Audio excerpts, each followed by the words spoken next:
तो आज हम बात करने वाले हैं एक ऐसी पर्सनालिटी की जिन्हें शायद किसी इंट्रोडक्शन की जरूरत नहीं है। Controversy queen Rakhi Sawant. बिल्कुल। और ये सारी बातचीत उनके एक हालिया और बहुत ही बेबाक इंटरव्यू पर आधारित है। हाँ, जिसमें उन्होंने अपने बचपन के संघर्ष, बॉलीवुड के कुछ कड़वे सच और अपनी निजी जिंदगी पर सब कुछ खुलकर बताया। सही बात है।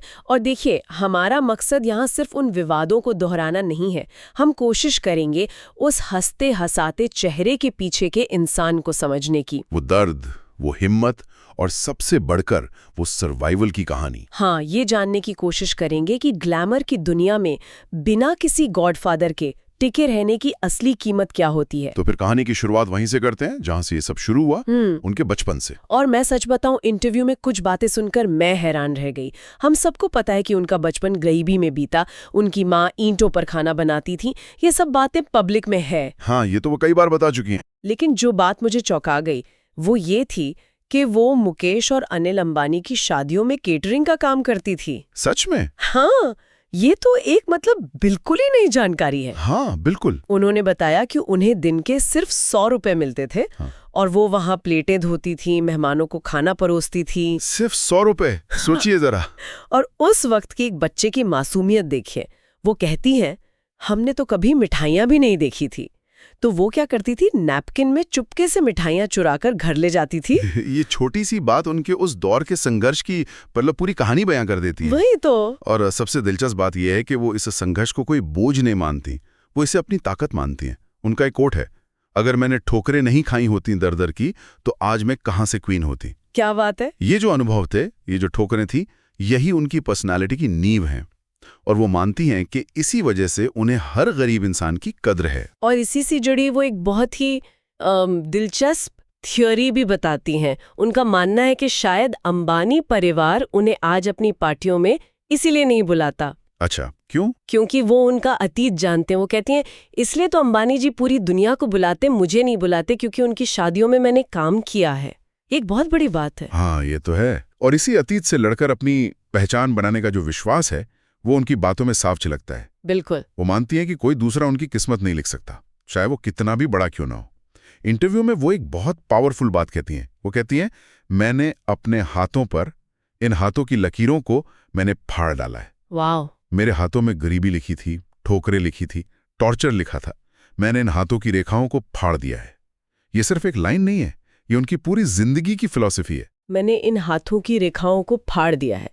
ये जिद और हिम्मत ही उन्हें बॉलीवुड के दरवाजे तक ले आई। लेकिन वहां का सफर तो शायद और भी मुश्किल था।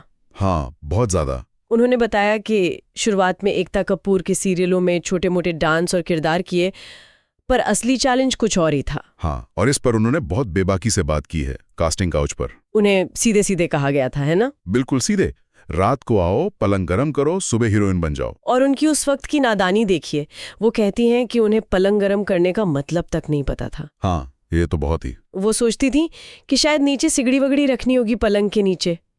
ये सुनने में आज शायद फनी लगे, लेकिन सोचिए उस वक्त की मासूमियत और उस इंडस्ट्री की सच्चाई के बारे में कितना डरावना है। बिल्कुल। और उनकी माँ ने उन्हें हमेशा इन चीजों से बचा कर रखा। रात 8 बजे के बाद घर से बाहर जाने की इजाजत नहीं थी। और यहीं पर राखी आज के दौर और उस दौर में एक बहुत बड़ा फर्क बताती हैं। सोशल मीडिया वाला। हाँ, वो कहती हैं कि अगर आज ऐसा कुछ होता तो सोशल मीडिया की ताकत से वो उस आदमी का जिंदगी भर का उसका पलंग गरम कर देती। बात तो है, आज सोशल मीडिया एक बहुत बड़ा हथियार बन गया है। तो क्या वो ये मानती हैं कि ये सब सिर्फ बी और सी ग्रेड फिल्मों तक ही सीमित था? हाँ, उनका ये कहना है कि ये सब बी और सी ग्रेड में ज्यादा होता है और वो खुद वहीं से आई हैं। लेकिन उनका लक्ष्य हमेशा ए ग्रेड फिल्में थी। और वो इसमें कामयाब भी हुई। बिल्कुल। राकेश रोशन, यशराज फिल्म्स, शाहरुख खान, बड़े नामों के साथ काम करना ये दिखाता है कि उन्होंने सिर्फ सर्वाइव नहीं किया, बल्कि अपनी शर्तों पर अपने लिए एक जगह भी बनाई। और इसी सफर में उन्होंने खुद को एक प्रोडक्ट, एक ब्रांड बना लिया, राखी सावंत ब्रांड। हाँ, वो खुद को एक यूनिक पर्सनालिटी मानती है। उनका वो फेमस कोट है ना, वर्ल्ड में 2 ही चीज फेमस है, एक यूके के क्वीन और एक बॉलीवुड क्वीन, राखी सावंत। बिल्कुल। इस बात में वो आत्मविश्वास है जो सालों के संघर्ष के बाद ही आता है। और वो ये भी दावा करती हैं कि तमन्ना भाटिया और उर्वशी रौतेला जैसी अभिनेत्रियां उनके स्टाइल को कॉपी करती हैं। अच्छा, ये भी कहा उन्होंने? हाँ। खैर, उन्होंने ये भी कहा कि इंडस्ट्री में बोल्ड कपड़े पहनने का ट्रेंड उन्होंने और मलाइका अरोड़ा ने शुरू किया था, और इसके लिए डेयरिंग चाहिए। हाँ, डेयरिंग चाहिए। लेकिन यहीं पर एक बहुत दिलचस्प बात सामने आती है। क्या? वो इसे अपने लिए डेयरिंग कहती हैं, लेकिन जब वो उर्फी जावेद जैसे नए लोगों की बात करती हैं तो वो इसे सर्वाइवल की रणनीति बताती हैं। अच्छा, मतलब अपने लिए एम्पावरमेंट और दूसरों के लिए मजबूरी। कुछ वैसा ही। इस दोहरे नजरिए में ही पूरी कहानी छिपी है। वो कहती हैं कि जब प्रोड्यूसर्स नई लड़कियों को काम के बदले बिस्तर पर ले जाते हैं तो उनके पास खुद को एक्सपोज करने के अलावा क्या चारा बचता है। उन्होंने उर्फी का उदाहरण भी दिया है ना, जिन्हें लॉन्च करने का दावा वो खुद करती हैं। हाँ। उनका मानना है कि जब सिस्टम आपको प्लेटफॉर्म नहीं देता तो आप अपना प्लेटफॉर्म खुद बनाते हैं, चाहे वो सड़क ही क्यों ना हो। तो ये सर्वाइवल की कड़वी सच्चाई है, जैसा दिखोगे वैसा बिकोगे। बिल्कुल। राखी के नजरिए से जब सिस्टम आपको मौका ना दे तो आप सिस्टम को नजरअंदाज करके अपना रास्ता बनाते हैं।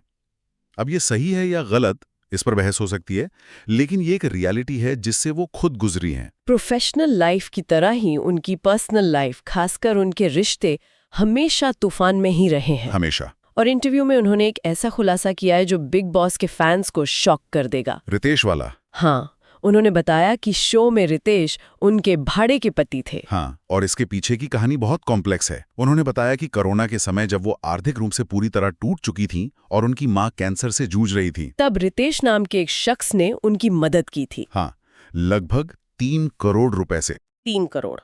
तो ये एक तरह का सौदा था। उस पैसे को चुकाने के लिए वो उसे अपने पति के रूप में शो में लेकर गईं। बिल्कुल। उन्होंने बिग बॉस वालों से भी झूठ बोला, झूठे फोटोशूट्स करवाए ताकि सब असली लगे। ये हमें रियलिटी टीवी की उस दुनिया में ले जाता है जिसके बारे में हम शायद बात नहीं करते। हाँ, यहाँ रियलिटी खुद एक प्रोडक्ट है जिसे बनाया और बेचा जाता है, चाहे उसके लिए भाड़े का पति ही क्यों ना लाना पड़े।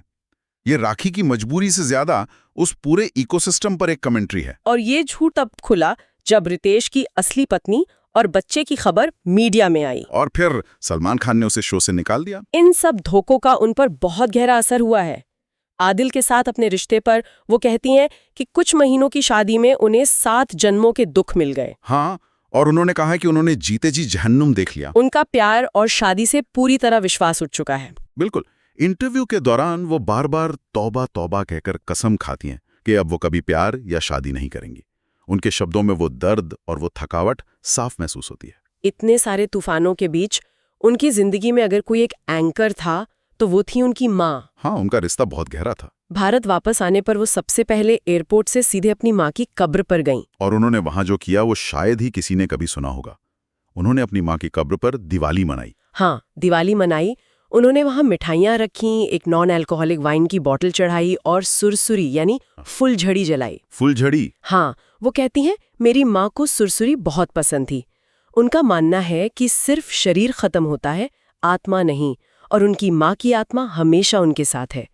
ये एक बहुत ही इमोशनल मोमेंट था। और ये उनकी आस्था के एक बहुत ही क्या कहते हैं यूनिक पहलू को भी दिखाता है। वो बताती हैं कि वो बाइबल और कुरान दोनों पढ़ती हैं और मानती हैं कि सारे धर्म एक ही हैं। हाँ, और वो 6 बार उम्रा कर चुकी हैं और नमाज भी पढ़ती हैं। और इस पर उनका जो नजरिया है वो भी एकदम राखी सावंत स्टाइल का है। वो मजाक में कहती हैं, हाँ, वो कहती हैं मैंने ऐसा कोई भगवान नहीं जो छोड़ा हो मस्के लगाने में।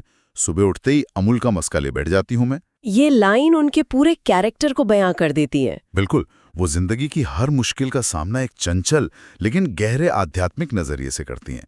वो हर जगह उम्मीद और कनेक्शन ढूंढ लेती हैं।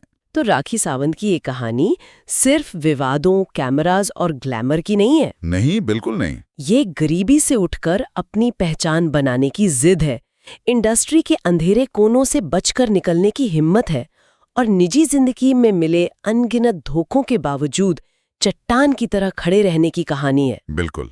ये इंटरव्यू उस इमेज को चैलेंज करता है जो मीडिया ने या शायद हमने खुद उनके बारे में बना रखी है। वो एक एंटरटेनर हैं, इसमें कोई शक नहीं। हाँ, वो तो है। लेकिन उस एंटरटेनमेंट के मुखौटे के पीछे एक सर्वाइवर है जिसने बहुत कुछ सहा है और शायद उससे भी ज्यादा सीखा है। और ये हमें एक बड़े सवाल पर लाकर छोड़ देता है, क्या बॉलीवुड जैसी इंडस्ट्री में एक बाहरी व्यक्ति के लिए टिके रहने के लिए एक बोल्ड और विवादित व्यक्तित्व बनाना एक मजबूरी है, एक जरूरत है? और इससे भी बड़ा सवाल ये है कि इसमें दर्शक और मीडिया की क्या भूमिका है। क्या हम सब मिलके ऐसी शख्सियतों को बनाने और फिर उन्हें उनके हर कदम पर जज करने में एक रोल नहीं निभाते? राखी सावंत की कहानी इस बात का एक पावरफुल रिमाइंडर है कि कभी-कभी जो जैसा दिखता है वैसा होता नहीं।